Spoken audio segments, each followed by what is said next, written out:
Thank you for returning to Watch Party. I'm your host, Gene. So how was your week, everyone? Mine wasn't great, but it also wasn't a complete disaster. It was like I had forgotten I ran out of deodorant this morning. So I'm at the sink and I'm holding the dispenser. You know that little plastic piece that holds the very last sliver? I'm pushing it out, falls out the dispenser onto the floor. I pick it up and I'm picking out the little bits of fleck and dog hair and other that's in it. I'm taking it in my fingers and I'm smooshing it into each armpit as if I'm smashing a Twinkie into each one. Then I stand in the mirror and reflect upon what a disgusting and stupid animal I am. That was pretty much my whole week. And just when you've had enough truth from a in a mask, here's a little more. If you're a person in a position of power, say a mayor or a governor or something, and you have the audacity to go take a vacation, eat at a restaurant, or open a Hollywood studio outside a restaurant that was just currently shut down because you imposed restrictions for a pandemic, you deserve to have all your provisions that were provided for you by the people of the state and the United States, have it burned to the fucking ground because you're a fucking piece of shit, pig piece of shit, motherfucker. F you.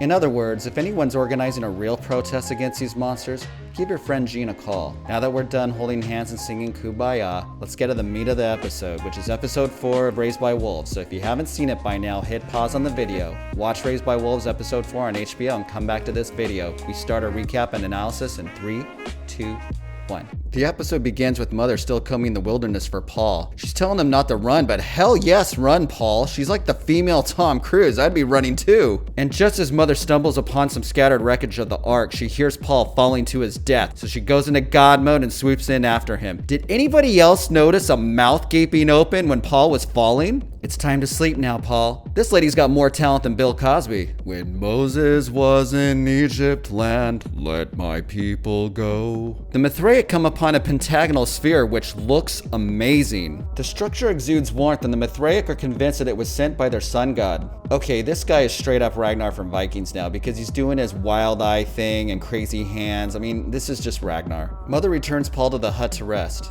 She finds Father's General grievous, and as he tries to explain, he flinches away from her like a pussy. Honestly, I would too. Paul tells the group how Mother saved his life. Mad props to Campion for telling it like it is, and mad props to HBO for finding these awesome child actors. Campion finds Father fashioning a spear to slaughter the beast for food, but Campion's having none of it and wants to find an alternative food source, and like a little bitch, Father says, okay. Back in Planned Parenthood tent, Tempest suggests Mother use the baby machine in order to bring her child to term. Mother melts down their Mithraic talismans and makes a surgical tool with a scalpel on one end and a crochet hook on another. She orders Tempest to sleep, then takes a tracker out of her foot, and then closes her wound with a touch of her finger? Aren't we going overboard with all of Mother's powers here? I mean, has she shot laser beams out of her eyes yet, or was that just an never mind. Then Mother orders the rest of the kids to sleep, takes out their trackers, bags them up, and drops them down some hole. Bet this makes for a good trap. And please forgive me for not paying enough attention, but what is she wearing around her neck? If you guys know, please tell me. The not Mithraic posers immediately pick up the trackers and try to make a play for the children again. Their Eminence doesn't budge and orders Ragnar to break into the pentagonal sphere with hand tools? Is he out of his f***ing mind or just so f***ing stupid? You come upon something awesome and alien you believe is from your god and you're gonna break into...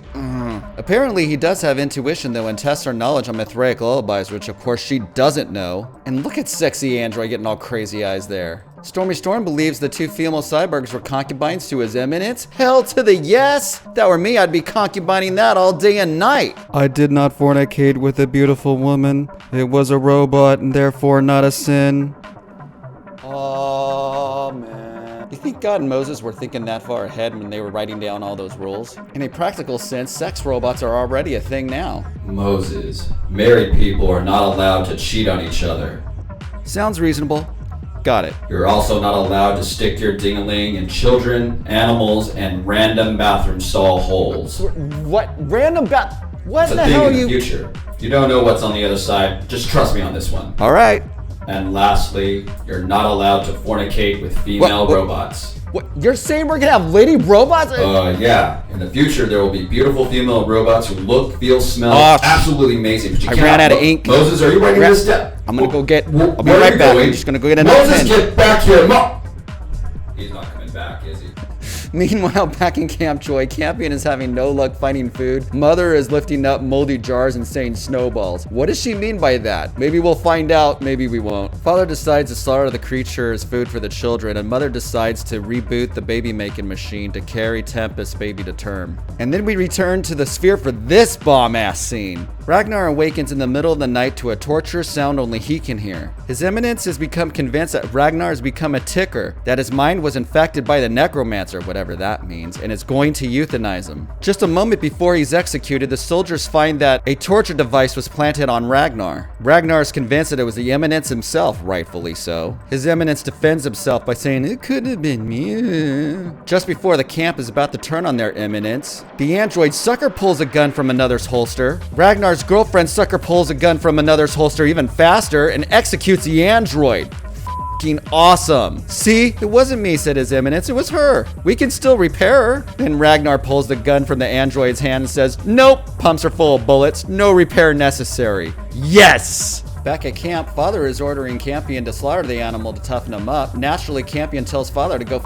himself. In a fit of uncharacteristic anger, Father storms off to get the other kids involved in this super fun activity. Campion runs off to go get Mother, and the two have a disagreement in front of the kids. Ultimately, they both agree it's in the kids' best interest to learn how to hunt. Mother's gonna take off for a few hours, but warns that the job better be done by the time she gets back or else.